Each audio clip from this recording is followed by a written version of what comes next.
Thinking Aloud. Conversations on the leading edge of knowledge and discovery with psychologist Jeffrey Mishlove.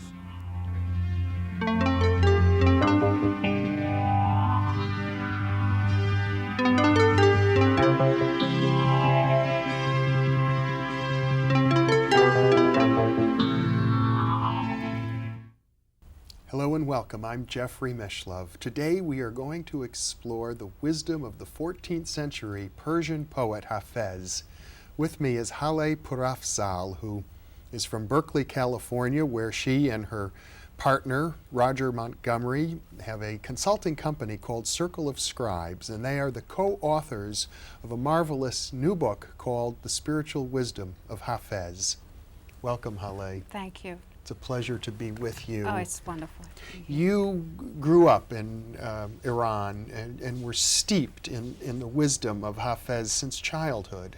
Yes, that's correct. I grew up in Iran, and this is a culture that really thrives on poetry. Poetry is embedded in everyone's life, regardless of their position in society.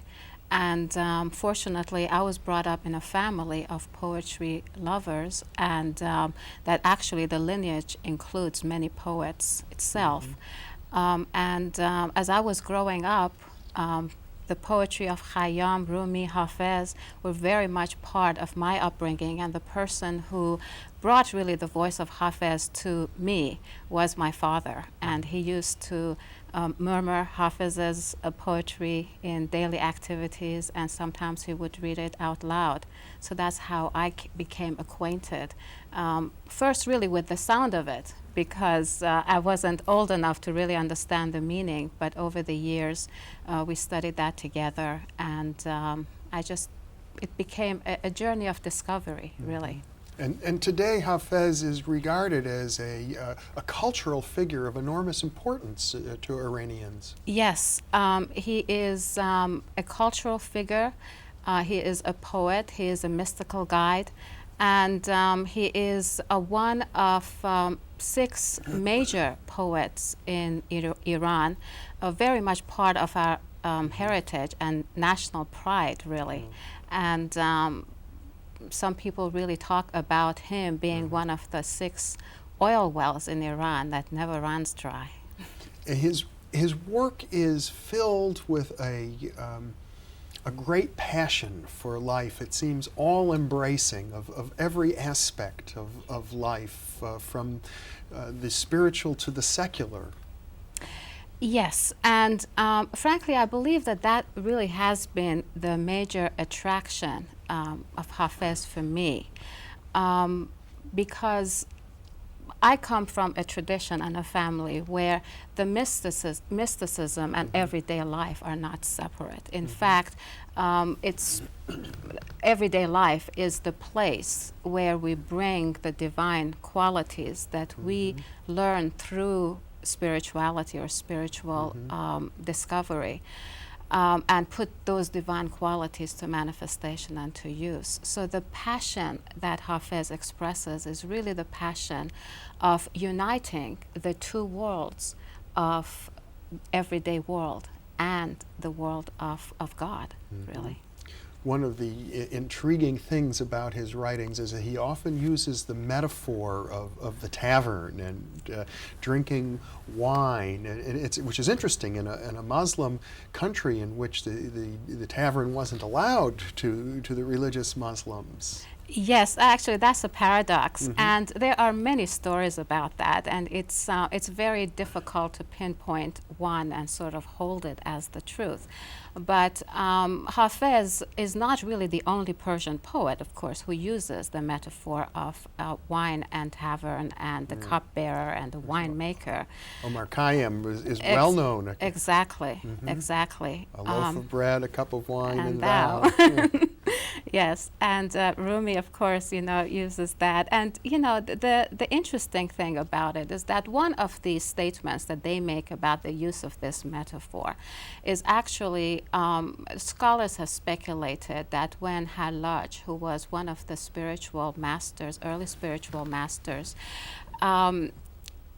declared the truth, and he used the Arabic term "an al-haq," which means I am the truth, that the religious establishment heard it as saying I'm God, and basically executed him. That after that, in order to camouflage the mysticism that many truth seekers sought, that they started using the imagery and the metaphor of wine, which raises then the question of why would you do that when you are in the midst of a religious establishment. And some people again speculate that somehow using that camouflage made the sin appear much less than if you were to actually be outwardly accused of being mystical, which really means that you are cutting the clergy from your communion with God, and you are saying that direct perception of reality and direct perception of God and direct communion with God is really what every truth seeker is after, and you don't really need intermediaries. Well, speaking of intermediaries, you have some of the original poetry, both in Farsi and English translation of Hafez. Maybe we could start with a little bit of that now and talk further. Sure, and I'll just start with as it is with Hafez's book. Poetry you can open anywhere, and this is obviously not the book, but it's. There is a verse that I believe is about love, and it's about how our endurance is really measured by our ability to project love. And the verse in Farsi is هرگز نمیرد آن که دلش زنده شد به عشق ثبت است در جریده عالم دوام ما. The translation is, the heart enlivened with love will never die. Our endurance is inscripted in life's journal. Iranians recite this verse very often. And this is, again, a culture where poetry oftentimes is recited in everyday life and in language, the same way that idioms might be exchanged. And we talk about this a great deal when we want to invite people to really pause and remember why we exist in the world, and remember people who give their lives for truth. Well, you refer to Hafez in the subtitle of your book as the poet of love, and there is a sense when you read the poetry, you get a feeling, well, here's a guy, he hangs out at the taverns a lot, he loves to get intoxicated, and he always seems to be falling madly in love with some beautiful woman who is not quite attainable. Yes. Well, I mean, it depends, of course, on your imagination, but we actually refer to him as the philosopher of love. And I think that's one of the things that when Roger and I began to really delve into Hafez in order to bring him out to the Western reader, it was very, very clear that I personally could not talk about Hafez as only a poet. Because there is quite a discernible wisdom and a discernible philosophy in his poetry. And the philosophy is precisely what you were actually referring to, that it allows you to see the language that he uses, both in terms of the imagery of this world, such as a person, sitting like the beatnik area, for example, Yeah. you know, sitting in this tavern and beginning to talk with, you know, fellow mystics, or of course, you know, could be praying, you know, standing vigil at night and praying for union, you know, with God. So it's but the body of his philosophy is very much a pathway of mysticism and a pathway of individual freedom, but always in union with the higher awareness. One of the things I found fascinating in reading about Hafez through your book and perhaps through your eyes is that he was in a sense a spokesperson for a much more ancient Iranian philosophy, the Zoroastrian and Mithraic traditions. Yes. He certainly, through my eyes, and then when Roger and I read it together, he sort of concurred with me as, again, a Western who delved into Hafez's philosophy. He expresses very much the Zoroastrian tradition, not so much as a religion, but the thought form that really gave birth to Zoroastrianism and to the Mazda tradition that existed before Zoroastrianism as a religion was born. And that tradition or that thought form is, again, very much the basis of Hafez's own philosophical wisdom. And of course, that is the oneness of God, but the duality within that oneness. Now, the duality is interesting to me because in Western traditions we have what is called the problem of evil. How is it that a God who is all good could have allowed evil to exist in the world? And we sort of say that evil is not of God, only good is of God. And the Zoroastrian tradition seems to suggest that both good and evil are divine qualities. Absolutely.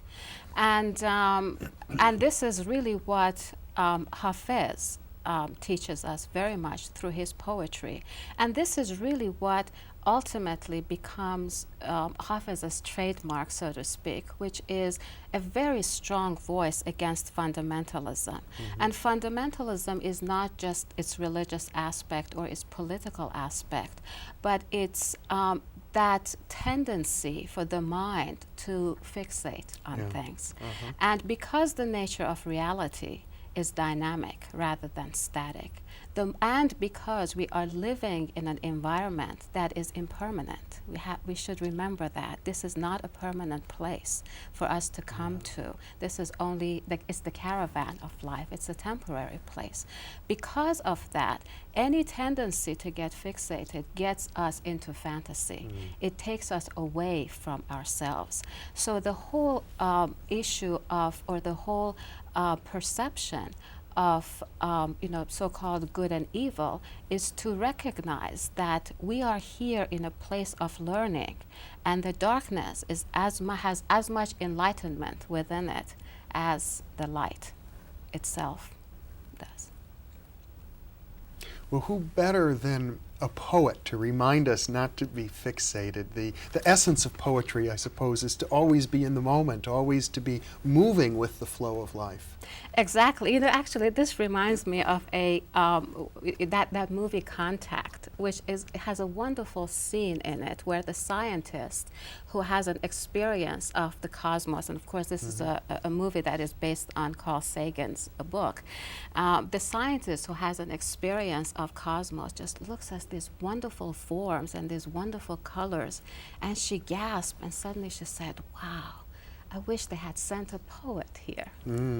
And that's exactly what a poet, a mystic poet, does. Hafez, he looks at reality without the veil of fantasy, and he reports from that position of unity with that reality. And as readers then, our minds and our imagination can open, and we can be seeking the exact same, really freedom from this veil of fantasy that Hafez gives us a taste of in his poetry. I think it's important for our viewers to realize that although many of them may not have heard of Hafez until now, I must confess I was not aware of Hafez until I saw your book. And yet you point out that he's had quite an enormous influence on Western thinkers. Goethe, Emerson, Nietzsche, all regarded him as the epitome of an enlightened being. Yes, and I think that tells me at least a couple of things. One is that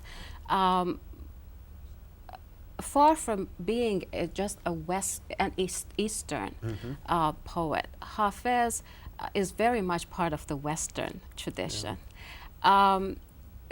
Because his reference points are very much, I mean, he loved Plato, and he just muses about Plato in his poetry. He brings reference points that are very familiar to Western thinkers and philosophers and poets. And the other thing that it tells us is that many people had shied away from translating Hafez, outside of translating him word for word, because there has been a hesitation, or there has been this assumption that his poetry cannot be brought to the modern world, to everyday life. And as Roger and I began to translate the poetry, and him as a Western person really concurred that that is not a valid perception. But in order to be able to translate Hafez and bring him to life in this modern world to a Western listener, you need to really let go of limited frames. We cannot introduce Hafez as only a Sufi person. We cannot introduce him as only a poet, or as only a philosopher, or even only as a Persian being. Because his philosophy is so expansive. So once you get him out of the ism or the limited framework and really recognize him as an expression of universal mysticism, then he can be introduced. And I think that that's what our experience has been with readers, that they connect with that. They find reference points that they're familiar with in Hafez, although they may never have heard of him. Would you grace our audience with a few more lines? Sure.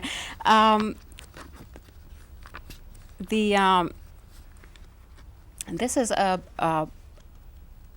couple of verses, couplets that we actually use at the beginning of the book, and it's one of my favorites. On my grave, don't sit without wine and musician, so that I might wake up from the dead dance. Hold me tight tonight, spirit, although I'm old, so at dawn I wake up young from this trance. بر سر تربت من بی می و مطرب منشین، تا به بویت ز لحد رقص کنان برخیزم. گرچه پیرم تو شبی تنگ در آغوشم گیر، تا سحرگه ز کنار تو جوان برخیزم. And I understand that people today visit his grave. Yes, very much so. And his grave has actually been constructed a couple of times. And for me, when I was growing up, that was one of the favorite places when we went to Shiraz. I come from the capital of Iran, Tehran. That's where I was born. But Shiraz, which is a southern city in Iran, Hafeziyeh is his mausoleum. And it is it's very simple, but it's a beautiful place. And his tomb is there, and people visit that. And it really is a place, again, of communion with a voice that is so much a part of everyday life of many, many Iranians. You use the term biluminosity to describe this poet. I think it's a wonderful term. It's as if he's radiating from two places at once. Yes, actually, that is a term that my father, who is a literary consultant to the book, he coined that term. And the term in Farsi is tabalvur muza'af. And biluminosity, we thought that it really explains Hafez's philosophy and poetry very well. What it is about, really, is about enlightenment coming to us simultaneously from both worlds, from the world of engaging in the alchemy of everyday life, as well from the inspiration that we get from being connected to the source of creativity and to the divine. Now, by contrast, I suppose it might be fair to say that Rumi, who is certainly perhaps the greatest, most well-known of the Sufi poets, is a poet who focuses almost exclusively on sort of being lost in the divine, whereas Hafez seems to treat both the divine reality and the physical reality as both sort of equally infused. Yes, although I wouldn't go as far as saying that that Rumi was was only in the divine world. Of course, it's far more complex. Yes, because he talks a great deal about really how he sees the divine in even the smallest things. He talks a great deal about nature and that he sees the divine even in the smallest things in the material world.